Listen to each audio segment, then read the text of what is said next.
दोस्तों नमस्कार, मैं Rajnish Kumar PVR aquaculture farm से। कैसी है मेरी पीवीआर एक्वा फैमिली? होप सब स्वस्थ है और मस्त है।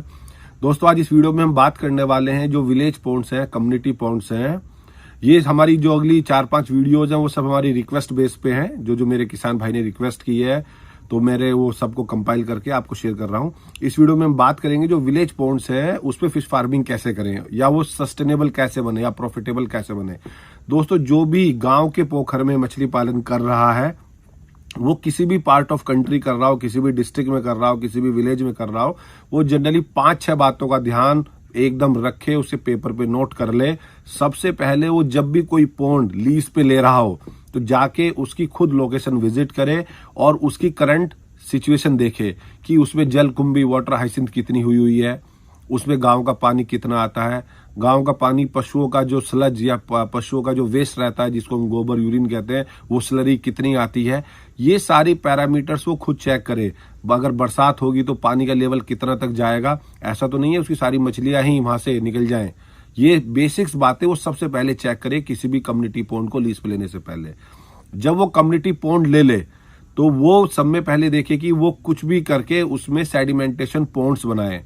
उदाहरण के तौर पे अगर आपने 1 हेक्टेयर का पॉन्ड लिया है और उस पॉन्ड में 3 जगह से पानी का इनलेट है, तो वो तीनों कोने पे बहुत छोटा छोटा, चाहे वो 100 स्क्वायर मीटर का एक सेडिमेंटेशन टैंक बनाए। उसका सबसे बड़ा बेनिफिट क्या रहता है, वो आपका एक लेवल का वाटर प्यूरिफायर की तरह काम करता है।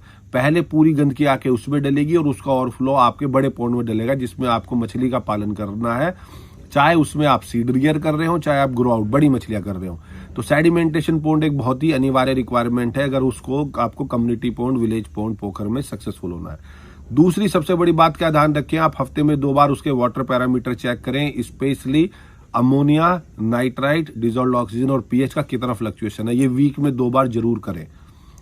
हर एक किसान भाई एक सैची डिस्क जरूर रखे, जिससे कि क्योंकि गांव के पॉन्ड्स में जब भी हमारा वेस्ट आता है या न्यूट्रिएंट आते हैं वो फर्टाइल होता है, तो पानी की थिकनेस बढ़ जाती है, जिसके कारण ऑक्सीजन कंजप्शन हाई हो जाता है और मोर्टेलिटी नाइट में 100% होती है ड्यू टू ऑक्सीजन डिप होने के कारण।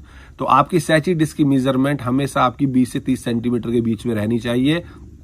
उस रीडिंग के हिसाब से ही आप अपने वाटर बॉडी में प्रोबायोटिक का यूज, नया पानी का एडिशन, पुराने पानी को नियर बाय खेत में निकालना, ये सारी एक्टिविटीज करेंगे। तो सैची डिस्क आपको परचेज करनी पड़ेगी। वाटर को पैरामीटर को हफ्ते में 2 बार चेक करना पड़ेगा। हर 15 दिन में प्रोबायोटिक का यूज करें। नेक्स्ट बात, आप जब भी गांव के पोखर में मछली पालन करें तो डेंसिटी हमेशा कम रखें, क्योंकि जो आप पॉन्ड्स आप बनाते हैं या आप टैंक में कल्चर करते हैं या केज में कल्चर करते हैं, वो आपको पता होता है कि उसका बॉटम में स्लज किस लेवल तक की है। आपका नया पॉन्ड बना है तो उसकी क्या स्थिति है, उसका बॉटम। ये आप ये ऐसे समझ लीजिए कि जो भी हम खाना खाते हैं वो हमारे अगर पेट में एक्यूमुलेट हो रहा है या हमने किसी यूटेंसिल्स में खाना बनाया और हम उसको क्लीन नहीं कर रहे, तो उसकी गंदगी उसके बॉटम में आके इकट्ठी होती रहती है, कम्युलेटिव होती रहती है और वो वहां पे पॉइजनस गैसेस बनाती रहती है। तो आपको ये पता होना चाहिए कि वो जो गाँव का पोखर में आपने स्टॉक करी, अगर आपने ज्यादा स्टॉकिंग डेंसिटी ज्यादा कर दी है तो ज्यादा गैसेज वहां से निकलेंगी, जो कि मछलियों के लिए बहुत ही हानिकारक है। आप लो डेंसिटी पे पालन करें गांव के पोखर में, ये हमेशा, क्योंकि उसमें आपका प्रॉफिट इसलिए भी निकल आ जाएगा क्योंकि उसमें आपकी जो लीज कॉस्ट है बहुत ही कम है। ये बड़ा ध्यान रखें डेंसिटी का। एंड सबसे लास्ट में, जब भी आप फीडिंग कराएं, उसमें बहुत सारे मैंने देखा को बहुत ही गिने चुने बंदे गांव के पोखर में फीडिंग कराते हैं, बट वो प्रोडक्शन भी अच्छा निकालते हैं। जब भी आप वहां पे फीडिंग कराएंगे तो आपको अपना टेंटेटिव बायोमास पता होना चाहिए, उसके अकॉर्डिंग ही फीडिंग कराएं, क्योंकि ओवर फीडिंग करने से भी वो फास्ट पोल्यूट होता है, फास्ट पानी गंदा होता है, जिसके कारण मछलियों की मोर्टेलिटी होती है। दूसरी एक बात मैं ये भी शेयर करना चाहूंगा, जो गांव के पोखरों में बिल्कुल भी दाना नहीं खिलाते, और उनकी एक कंप्लेंट ये भी आती है, एक भाई ने कमेंट भी लिखा था, उसको हमेशा ज्यादा मोर्टेलिटी का सामना करना पड़ता है।